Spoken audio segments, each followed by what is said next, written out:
Hey, East Siders. It's the Upper East Siders. Upper East Siders. You're trying to combine it with Carol Baskin? Basically. So here's what we got going on. This week coming up, got a couple of friends coming over, and they're going to do a podcast with me. We're talking about Gossip Girl. But I thought I would just give a quick summary, season by season or whatever, of what I've been going through, what I've been thinking about, and what's going on. So to start off, what is Gossip Girl? Essentially, it's like this little website, and all their friends are throwing in tips, and they got the Gossip Girl publishes these scandalous articles about them, kind of like a very early TMZ, in this very small circle of high school socialites, because apparently we're supposed to care about this. Turns out I care a lot about this, and we just finished the 6 seasons, blew me away. Very beginning that starts off is main character Blake Lively. Fucking hate her. Do not like her at all. Then it's her best friend. Finley heard me say the F word. Then her best friend Blair, who I also don't like, Grant, but I also love. You just shut us out. And then Blair's, in the season 1, Blair is dating Nate Archibald. And Nate is the preeminent Upper East Side kid. He's the cream of the crop. Handsome guy, played by the incomparable Chase Crawford. And his dad's the captain. He's a not real estate guy, a Wall Street guy. And in the beginning, Nate and Blair are dating each other. And at the time, Blair was still a virgin. Turns out Nate was not. Because a year prior, he ended up sleeping with his girlfriend's best friend, Serena. They got drunk at this party, and then she off to boarding school the next day. So it starts off with Serena's back, right? And Nate Archibald is what's going on? What's going on? Blair's got him in bed, and they're ready to seal the deal. And you're Serena's back? I have to climb off of you to go find out what's happening with Blake Lively, who sucks in this show. Just to start off, I'm obviously not a very big, Serena fan. So Nate is oh, what am I supposed to do? What's going on? Gotta get her back. And Serena's I did not come back for you. And Nate Archibald does not take this very well. Because he's I'm in love with you. And only the way that 17-year-olds can be in love. They're just in love with a new person every other week. All been in love like that. I've been in love like that, and I was an idiot. So Dan Humphrey, who's the outsider, not really accepted into the preppy school, he's on the show, and he lives in Brooklyn. And all of his other friends at this school at Constance St. Jude are these real uppity rich people where they just say their name and they get in places I'm Chuck Bass, and they just get in everywhere. Dan Humphrey gets in nowhere. But, he's a smart guy, right? He's very brainy. He's a writer. He does very well at school. I want to say he was the number 2 in the class behind Nelly Yuki at the time. So what ends up happening is Dan is trying really hard to socially climb. He wants to go to Dartmouth. And if he doesn't go to Dartmouth, everything's going to be over. And that's all he cares about is Dartmouth. Dartmouth. Nate Archibald, they have this little mixer, and there's all these Ivy League representation comes in. Nate Archibald gets stuck with the Dartmouth guy, even though he doesn't care about Dartmouth at all. His dad's basically making him go. And Dan is freaking pissed off about this whole scenario. He's worked hard. He deserves it. And this spite that he has about not getting in will kind of drive him throughout the entirety of this thing is him being so mad. But yeah, you can rest on the boot. That's fine. So what ends up happening is Dan ends up meeting this Dartmouth guy. They hit it off really, really well, right? So while all this is going on, Dan just always trying to make him in the same place as Serena is. Are we allowed to? Yes, go ahead. It's unlocked. So that they can get in there. I'm not going in until I want to. Okay. So they only can get 10 kids in there at once. Finley, can I finish my podcast here? You want to say hi? No. Okay. You just want to sit in the So corner. what ends up happening is, so Dan's is always around and ends up like getting to go on a date with Serena. He wants to go on like a real date with her, right? Making a made-up story.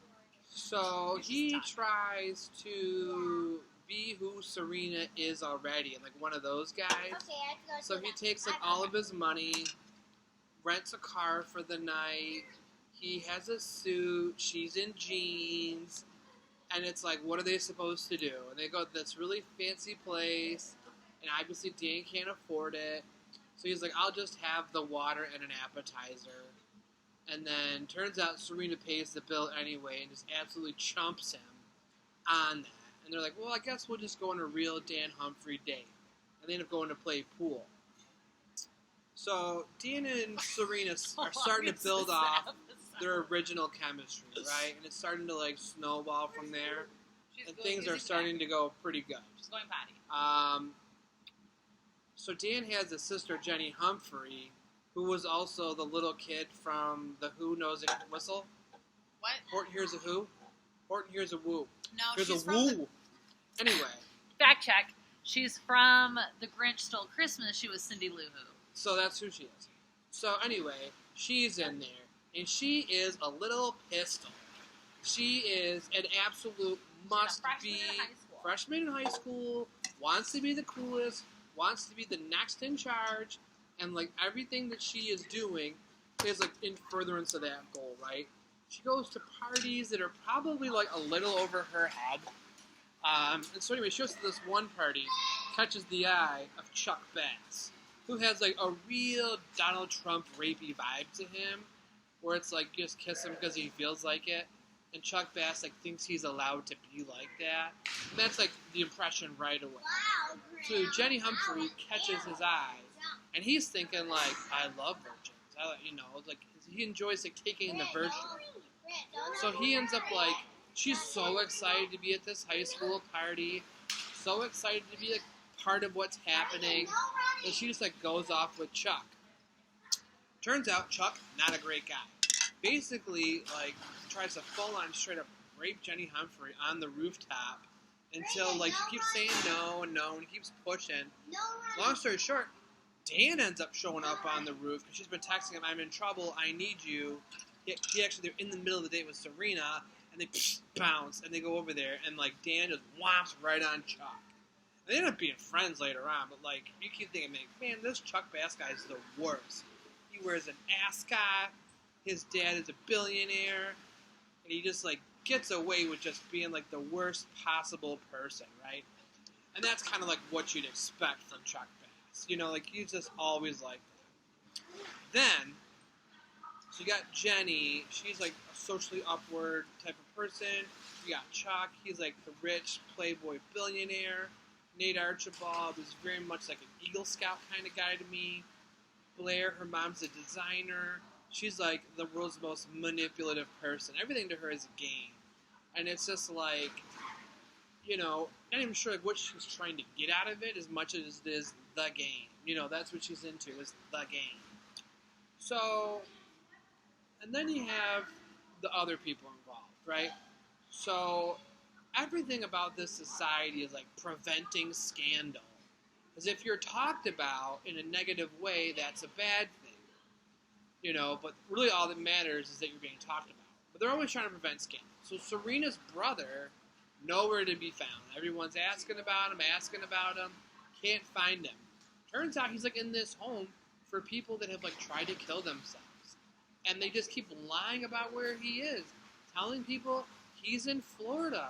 He loved the Marlins. So like when he gets back, people are like, oh yeah, how about this catcher? He's like, oh yeah, go Marlins. Because like even though he tried to kill himself, he still has to pretend like his life is regular. Also, he's gay.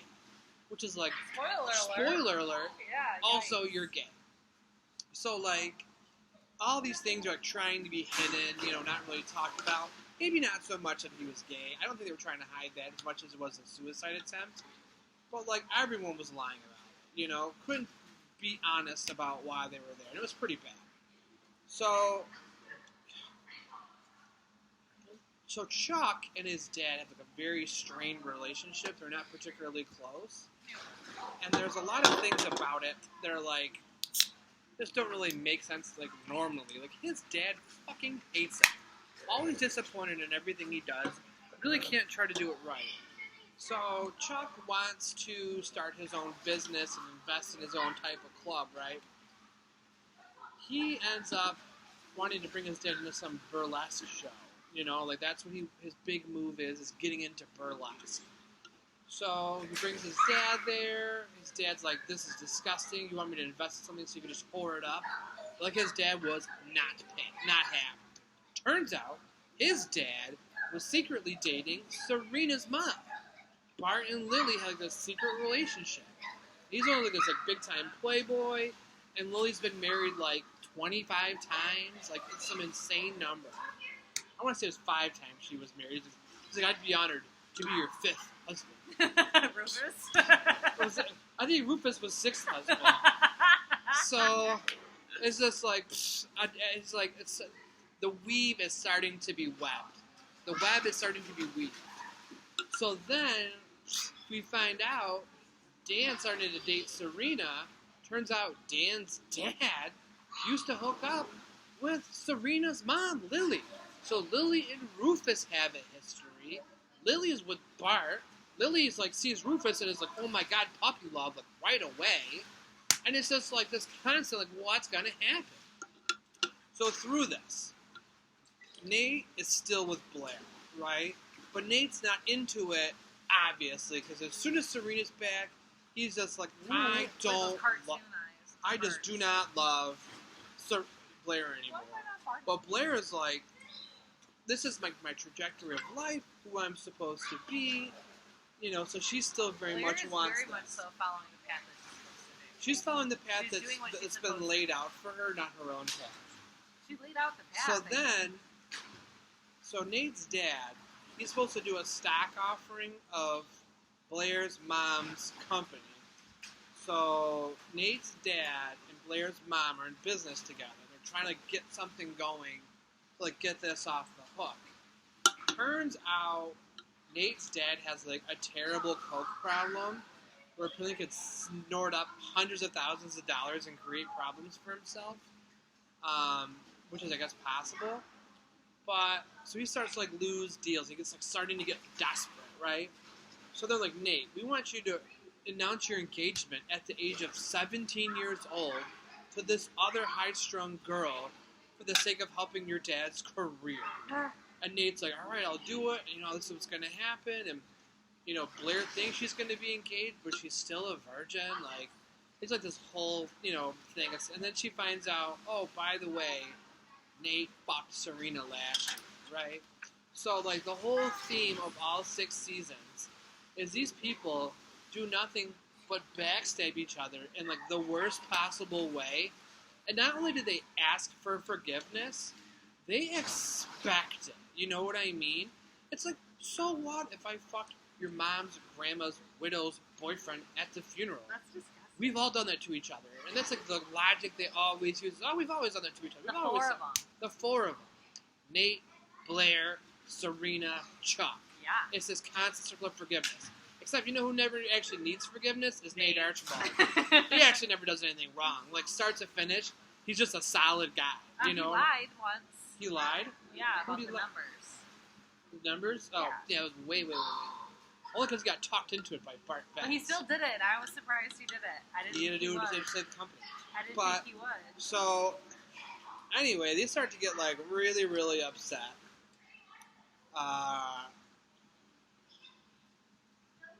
So then, Dan starts seeing, you know, Serena, things are going good, and who pops up?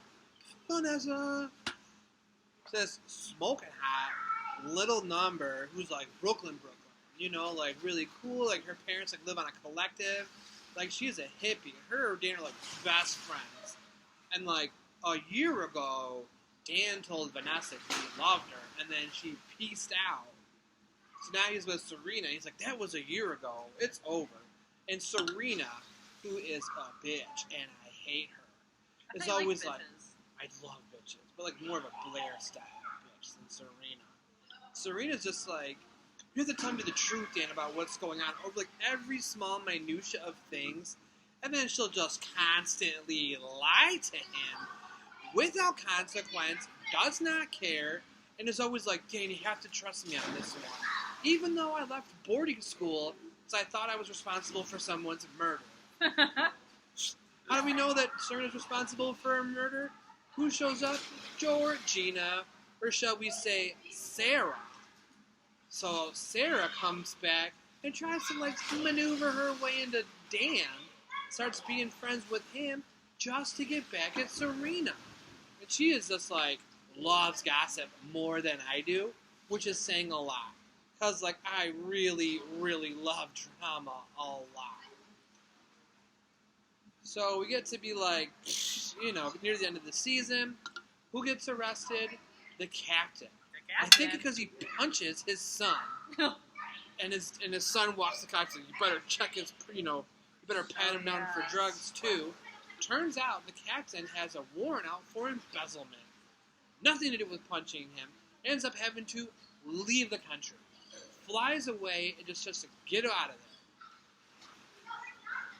So we start to get into like Blair's favorite holiday, which is Thanksgiving, and like every season has a Thanksgiving episode I feel pretty confident about. I don't know. And they all end up the same way.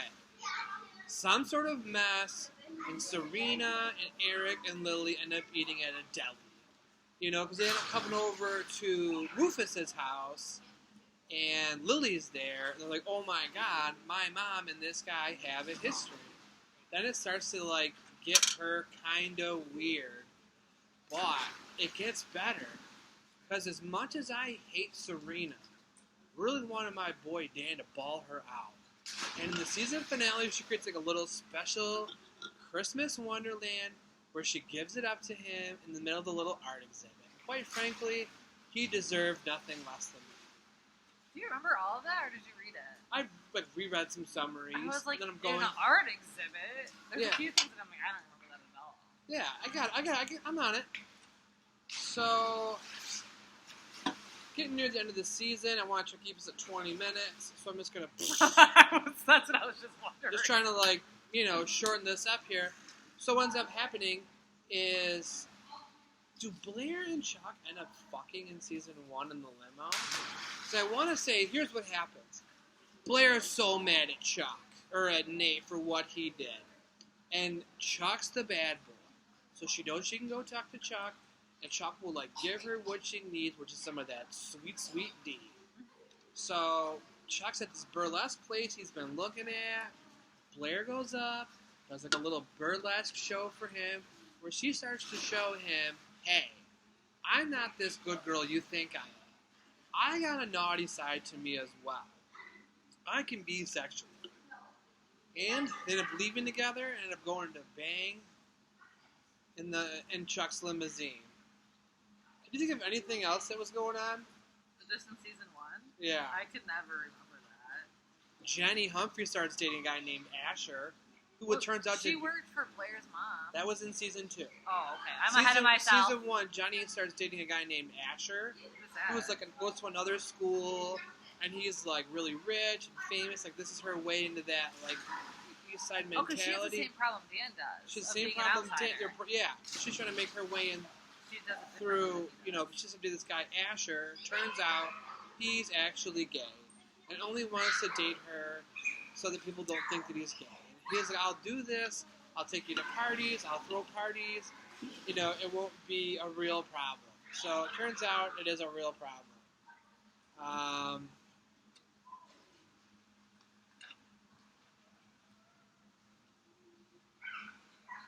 Season ends up with Lily and Bart getting married. On top, this season's to-do of what happens. And who shows up to Rufus's door the day before the wedding? Lily. What? And then Rufus nails Lily again. Does he And really? then the next morning, she's going to get married, and Rufus lets her go. But he asks her, hey, do you want to be with me? And she says, no. Nah. Nah, That's the bruh. end of my season 1 recap.